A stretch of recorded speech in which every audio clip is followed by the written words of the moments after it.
जय श्री राम। एक तरफ तो है मोदी जी और बीजेपी जो कि बिज़ी हैं राम मंदिर इनॉग्रेशन में, जो कि 22 जनवरी 2024 को होना है।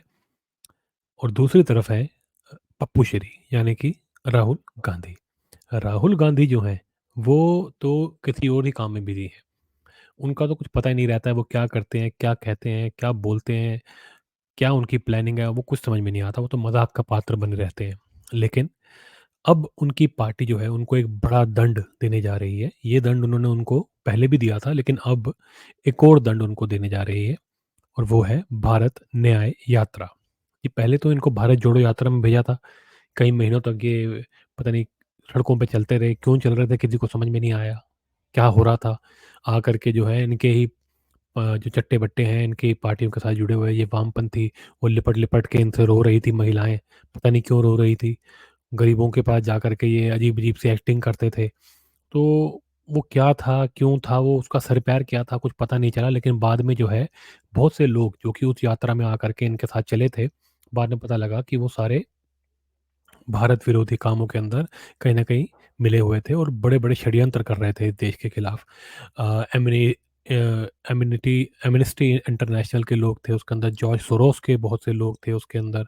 बहुत सारे ऐसे जो है अजीब-अजीब किस्म के लोग इनसे वहाँ मिले थे। तो वो तो जो पूरी भारत जोड़ो यात्रा थी वो तो बिल्कुल असफल रही, पूरी तरह फ़ेल हो गई।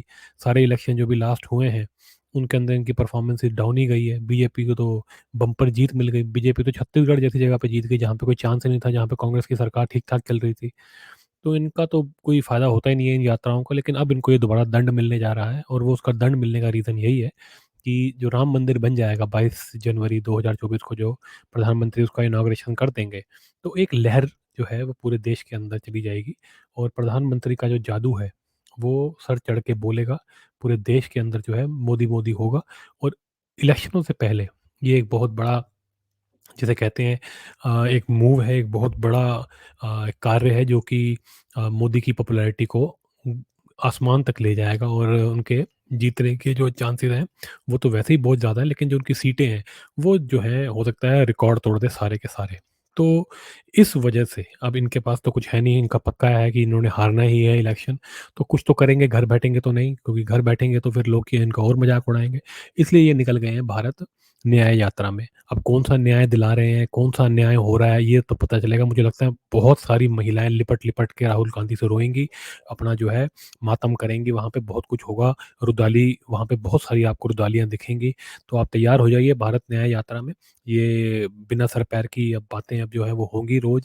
ये क्या करेगा कुछ पता नहीं इसका, लेकिन इस पूरे प्रकरण के अंदर जब ये सब ड्रामेबाज़ी चल रही थी भारत न्याय यात्रा वाली, तो एक बहुत ही इम्पोर्टेंट एक जिसे कहते हैं एक बयान आया है, एक जिसे कहते हैं एक बात शुरू की गई है किनकी तरफ से? राम जेठमलानी जो कि बहुत बड़े वकील थे, उनके बेटे महेश जेठमलानी की तरफ से। वो जो हैं बीजेपी के साथ जुड़े हुए हैं और उन्होंने जो है कुछ सवाल पूछे हैं कांग्रेस पार्टी और राहुल गांधी से, जो कि मैं आपको इस वीडियो में बताने वाला हूँ। और बड़े ही जिसे कहते हैं सीरियस सवाल हैं और उनके जवाब इन्होंने माँगे हैं और पूछा है कि भैया इनके जवाब दो तब समझ में आए तुम क्या कर रहे हो। तो सबसे पहले तो उन्होंने जो है जो कुछ सवाल जो उठाए हैं वो एक-एक करके बाद में जाएँगे, लेकिन मोटा-मोटा मैं आपको बता देता हूँ। वो यही है कि इन्होंने पहले पूछा है कि जी आप जो हैं पहले ये बताइए कि पहले जो आपकी ये यात्रा जो थी इसके अंदर अरुणाचल प्रदेश का जो था प्रोग्राम था, लेकिन बाद में आपने इसको हटा क्यों दिया?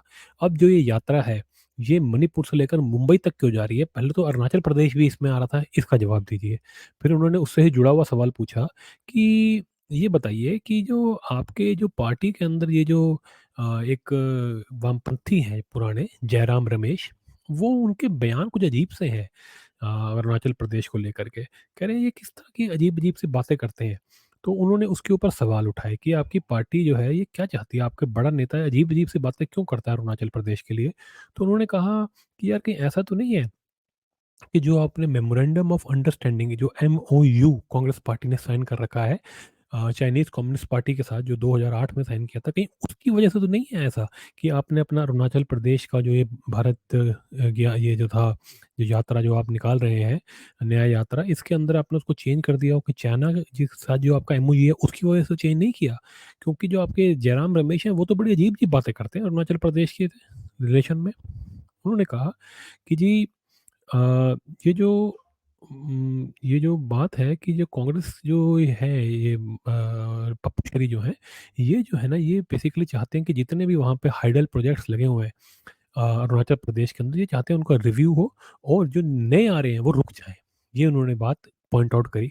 उसके बाद उन्होंने ये भी कहा कि भारत जो है ना ये इसके ऊपर ये सवाल उठाते हैं आपके जयराम रमेश, और ये कहते हैं कि जी भारत को जो है अपने साइड पे जो है डैम्स नहीं बनाने चाहिए, बांध जो होते हैं वो नहीं बनाने चाहिए, और जो है चाइनीज़ जो है उनसे हेल्प लेनी चाहिए इन प्रोजेक्ट्स को लगाने के लिए। तो ये उन्होंने पूछा कि ऐसा आपका ये जयराम रमेश ऐसी बातें क्यों करता है? क्या इसके पीछे वो एमओयू तो नहीं है कि आप बार-बार चाइना की साइड लेते हैं? जब हमारे देश की तरफ कोई काम हो रहा है, इसके अंदर हम चाइना से मदद क्यों लें?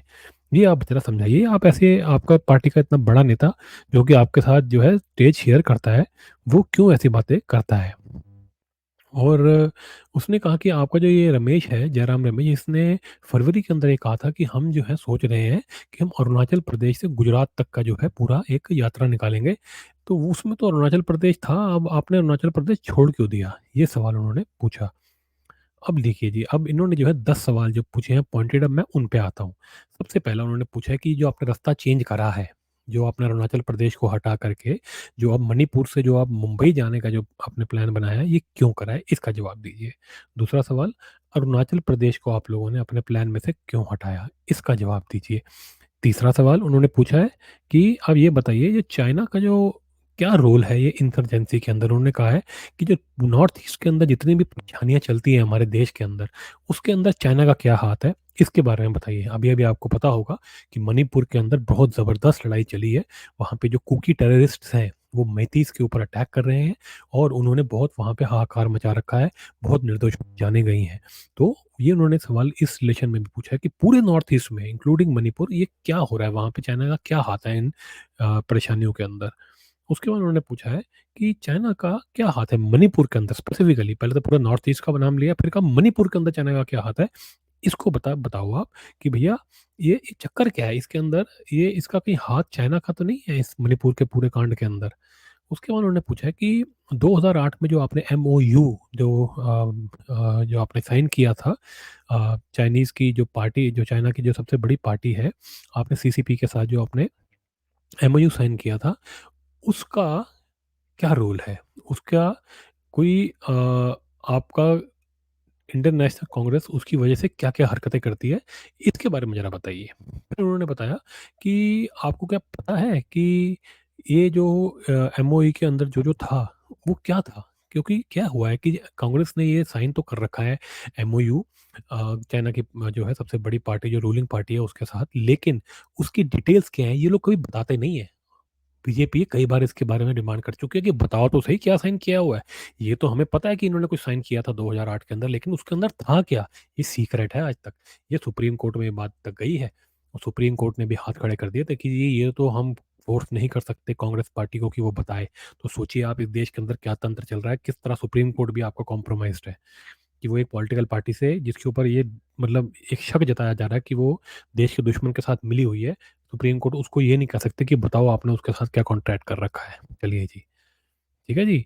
उसके बाद उन्होंने पूछा है कि आप जो है जो एमओयू है उसके अंदर क्या ये क्लॉज़ है क्या कि वो अरुणाचल प्रदेश के ऊपर चाइना का जो प्रभुत्व है उसको मानती है?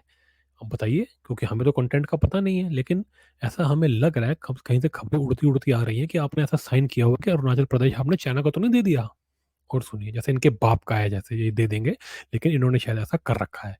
उसके बाद उन्होंने कहा है कि इसकी लीगैलिटी क्या है? ये 2008 में जो आपने एमओयू साइन किया था, उस लीगल था भी कि नहीं? क्या कोई एक पॉलिटिकल पार्टी जो कि पावर में बैठी है, क्योंकि 2008 में इनकी ये पावर में थे, तो क्या वो किसी ऐसी सीसीसीपी जो होती है, जो चाइना की जो सबसे बड़ी पार्टी है, कम्युनिस्ट पार्टी जो है, क्या उसके साथ कोई वो एमओयू साइन कर सकती है? वो ये पूछ रहे हैं कि आप बताइए जी, चाइना जो है वो इल्लीगली बहुत सारा जो हमारी टेरिटरी है, जो कि नेहरू जी ने गँवा दी थी 1962 में, उसके ऊपर इल्लीगली बैठी हुई है।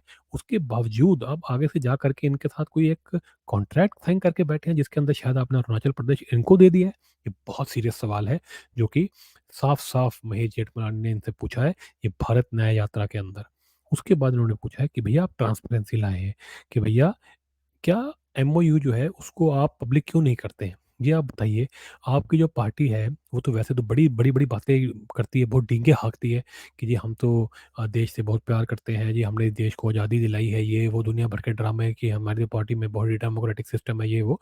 तो आप इसके बारे में ट ट्रांसपेरेंट क्यों नहीं है? आप बताते क्यों नहीं है कि आपने सीसीसीपी से क्या जो है आपने साइन किया हुआ है, आपके एमओयू के क्या डिटेल्स हैं, आप क्यों नहीं बताते? तो जी ये देखिए, ये बड़े ही सीवियर और बड़े ही जिसे कहते हैं ना परेशान कर देने वाला सवाल है, और कांग्रेस पार्टी जो है इसके ऊपर एक बहुत बड़ा शक है कि इन्होंने सिर्फ देश को लूट के खाया नहीं है, सिर्फ स्कैम ही नहीं किए हैं, इन्होंने देश को बेचा भी है। और चाइना जैसी कंट्रियाँ जो कि भारत देश की एक जिसे कहते हैं घोषित दुश्मन है ये कम्युनिस्ट लोग, उनके हाथों में भी इन्होंने देश को बेचने की कोशिश करी है, और शायद अरुणाचल प्रदेश का ये सौदा कर चुके थे। जैसे कि इनके बाप का हो, जैसे इनका जो नेहरू और ये गांधी जो थे, इन्होंने मिल कर के भारत का आधा जो है तोड़ के भारत को जो है जिन्ना को दे दिया था। जैसे कि उनके बाप का था, ऐसे ही ये इन्होंने अपने बाप का माल समझ करके चाइना को दे दिया है। तो इस बारे में जो है ये सारे सवाल पूछे गए हैं, और ये भारत न्याय यात्रा, ये जो जितनी बड़ी नौटंकी जो ये पप्पू श्री कर रहा है, इसके माध्यम से उन्होंने सवाल पूछा है कि आपने वहाँ पे अरुणाचल प्रदेश जो है वो क्या इसलिए तो नहीं छोड़ा कि आपका सीसीपी के साथ कॉन्ट्रैक्ट हो रखा है, जिसके अपने सीक्रेट जिसकी जो आप रखते हैं इसकी डिटेल्स को, और उसके अंदर आपने अरुणाचल प्रदेश इनको दे रखा है। तो इनको जो है इन्हीं के माध्यम से नंगा करने की कोशिश की है महेश जेठमलानी जी ने, और मैं उनका बहुत-बहुत समर्थन करता हूँ कि उन्होंने ऐसे सवाल पूछे। ये जो कांग्रेस पार्टी ने इनके साथ जो एमओयू साइन कर रखा है, ये इसकी डिटेल्स बाहर आनी चाहिए। ये देश के अंदर ये कोई पॉलिटिकल पार्टी सीक्रेट किसी के साथ डील्स नहीं कर सकती, बाहर की किसी पॉलिटिकल पार्टी के साथ हमारे देश को बेच नहीं सकती। अगर ऐसा कर रही है, तो ये सारे के सारे गद्दार हैं, और इनको गद्दारी की सज़ा मिलनी चाहिए, और गद्दारी की सख्त से सख्त सज़ा इनको मिलनी चाहिए कि इन्होंने देश के साथ क्या-क्या कुकर्म करती हैं। ऐसा नहीं है, ये पुराना समय नहीं है कि तुम जो है कुकर्म करके निकल जाओगे और देश आपको छोड़ देगा। जो चीचा नेहरू ने जो किया है देश के साथ, वो हम दोबारा होने नहीं देंगे। हम मोदी जी से ये एक्सपेक्ट करते हैं कि उनकी सरकार इस पूरे एमआईए को पकड़े, इसकी जो डिटेल्स हैं उसको सारा खुलासा करे, और इनको सजाएँ दे। चाइना के ऊपर कैसे काबू करना है वो तो हम कर ही लेंगे, लेकिन सबसे पहले जो हमारे देश के अंदर बैठे गद्दार हैं, हम इनको सबसे पहले ठीक करें। तो जी, यही था। अगर आपको ये वीडियो अच्छा लगा हो तो इसको लाइक शेयर ज़रूर करें, और चैनल को सब्सक्राइब करना ना भूलें। मिलते हैं कर्मा के अगले वीडियो में।